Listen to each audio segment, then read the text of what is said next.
All right, so I was saying that this sum represents this function over this certain interval. So I'm saying that this series that we have converges to match this function right here, but only within this interval from -1 to 1.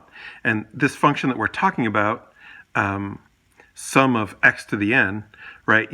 So what is that really? It's 1 plus x plus x squared plus x cubed plus etc. Right? So x to the 0, and then x to the 1, and then x to the 2, and x to the 3, etc. All right, so basically that's the power series where all the coefficients are 1.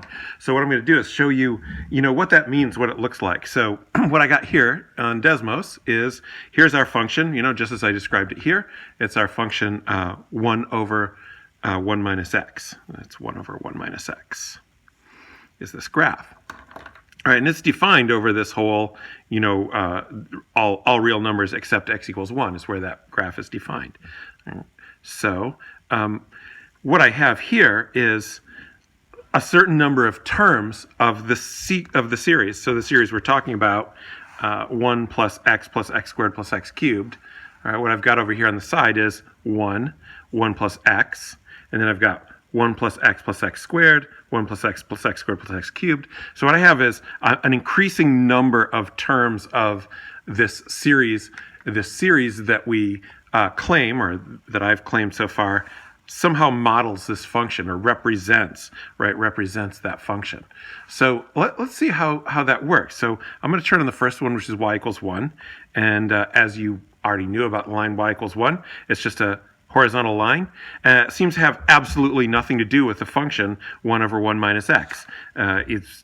Although the one interesting thing that it does share in common is it matches the function exactly at one point, x equals 0. They both share the same y-intercept. Now, what about the next one, which is 1 plus x? So if I go to 1 plus x, so this graph, 1 plus x, still doesn't look a lot like 1 minus x, but what I notice now is not only does our 1 plus x share the y-intercept with 1 over 1 minus x, it's also tangent to 1 over 1 minus x. So it's sort of looking a little more like it has something to do, at least, with this function 1 over 1 minus x. So what I'm doing is I'm adding in more and more terms of that series 1 plus x squared plus x cubed plus etc. I'm going to add the next term. The next term is x squared. So if I add in the x squared, now what I can see is that in an interval around x equals 0, this blue curve that is the quadratic 1 plus x squared starts to sort of follow along the curve of 1 plus x squared. We see that actually kind of fits fairly well along the curve 1 over 1 minus x. So what happens when I add in the x cubed term? So if I add in the x cubed term, now, see, it's starting to really fit along the curve 1 over 1 minus x in an interval around 0. Now, we've claimed that the series represents the function on the interval -1 to 1. Here's -1 to 1. And I can see that the area where the curve is being represented by the series is sort of expanding out toward those limits of -1 to 1. So when I add in the x fourth term, see, now it's matching even better along in here. Remember, the blue line is the series. It's actually the partial sum. It's the fourth partial sum of this series, and it's matching 1 over 1 minus x. And then here's with the x fifth term. It's getting closer. And I only did it up to the sixth term. There's the sixth term.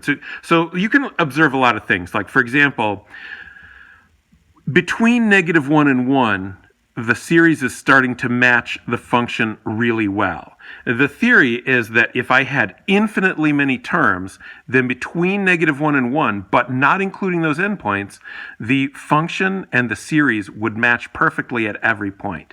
But what you can also see is even with this sixth degree, all right, once we get outside the interval -1 to 1, this is terrible. The series doesn't match at all.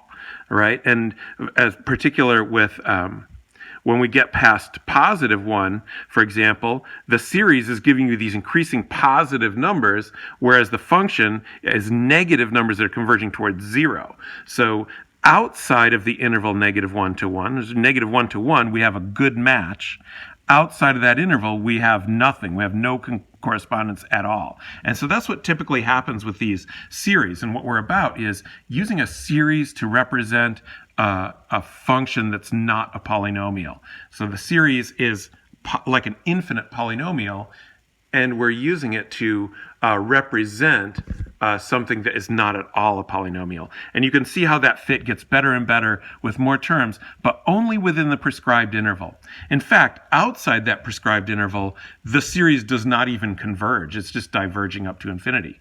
But within the interval, the series converges and it matches nicely along the function that it's meant to represent. That's what it means that the sum n equals 0 to infinity of x to the nth power represents f of x equals 1 over 1 minus x on the absolute value of x less than 1. So typically, these things are going to have a certain interval where they converge, and on that interval, they're going to mimic the behavior of another function. And that's what we're headed toward with these things.